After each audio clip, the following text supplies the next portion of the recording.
এটা হলো লিঙ্গসারা সিংহ জেনারেশনের নৌকা। এইটা মূলত আর্জেন্টিনিয়া জেনারেশনের নৌকা।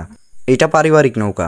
আর এইটা হলো মাথায় ব্রেনের পরিবর্তে গু আছে সেই জেনারেশনের নৌকা। আসসালামু আলাইকুম, হ্যালো এভরিওয়ান, কী অবস্থা সবাই কেমন আছেন? তো আমি আপনাদের তো অনেক ভালো আছি। তো যাই গাইজ, রিসেন্টলি কিছুদিন আগে আমি বিলসাতে গেছিলাম আর দেন এইটা ভিডিও করে সবাইকে বলেও দিছি।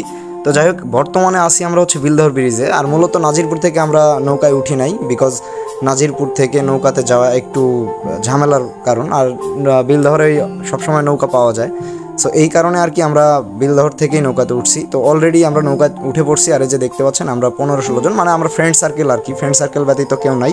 সো আমাদের নৌকা অলরেডি স্টার্ট হয়ে গেছে অ্যান্ড আমরা চলন বিলের মধ্যে চলে আসছি। মানে বলতে পারেন যে নদী পথ ছেড়ে আমরা চলন বিলের ভিতরে চলে আসছি। দেন এই যে শ্মশানটা দেখা যাচ্ছে, এটা হচ্ছে ঘাসি বাবা, মানে তিসিখালী মাজারের আগে বা তিসিখালী মাজারের আগে আপনি প্রথমেই পাবেন হচ্ছে যে শ্মশান, দেন একটা কফি হাউস আছে, দেন তারপরে আর কি তিসিখালী মাজার। তো যাই হোক, এইখানে এসে প্রথমে আর কি ডিরেক্টলি নেমে গেলাম। আর নেমে যাওয়ার পরে আজকে যেহেতু শুক্রবার ছিল, জুম্মার নামাজ, অনেক মানুষ নামাজ পড়তেছিল আর আজকে প্রচুর পরিমাণে ভিড় ছিল, যা ভিডিওর মাধ্যমে বুঝতেই পারতেছেন। তো অলরেডি আমরা একটা চা খাওয়া শুরু করছি।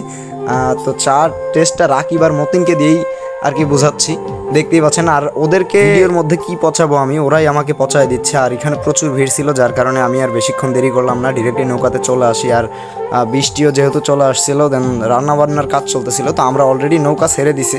আর এই অবস্থাতে আমাদের রান্নাবান্নার কাজ চলতেছিল। রান্নাবান্না শেষ করার পরে দেন খাওয়া দাওয়ার পালা। সো আমাদের এই যে লেগ পিসটা দেখতেছেন, আমাদের আজকের খাওয়ার আইটেমে ছিল হচ্ছে যে লেগ পিস, মানে মুরগির লেগ পিস, দেন মুরগির মাংস প্লাস গরুর মাংস। আর মুরগির এইটা রোস্ট করা হয়েছিল। অলরেডি আমি নৌকার ভিতরে বসে থেকে খাচ্ছিলাম আর ভাইস্তা মতিন আমার কাছে বসেছিল। মতিনকে পচাতে আমার খুবই ভালো লাগতেছিল, কারণ মতিন যখন খাচ্ছিল তখন কি বলবো। যাই হোক, খাওয়া শেষ।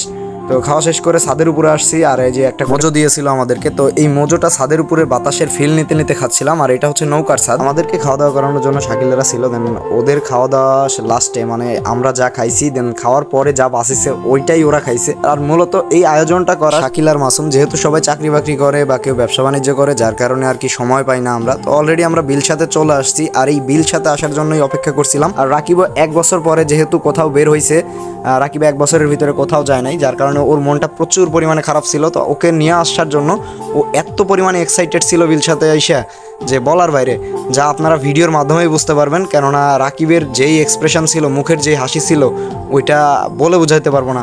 তো আমি আর কি বিলসাতে আসার পরে একটু আনন্দ নিচ্ছিলাম। আর এই যে দেখতে পাচ্ছেন রাকিব নাচানাচি করতেছে। তো অলরেডি আমরা বিলসাতে চলে এসে পানির মধ্যে যেই রাস্তাটা আছে ওইখানে আমাদের নৌকা দাঁড় করায় আমরা গোসল করতেছিলাম। আর এই যে দেখতেই পাচ্ছেন মাসুম আর শাকিল মিলে আমাকে যা শুরু করছে।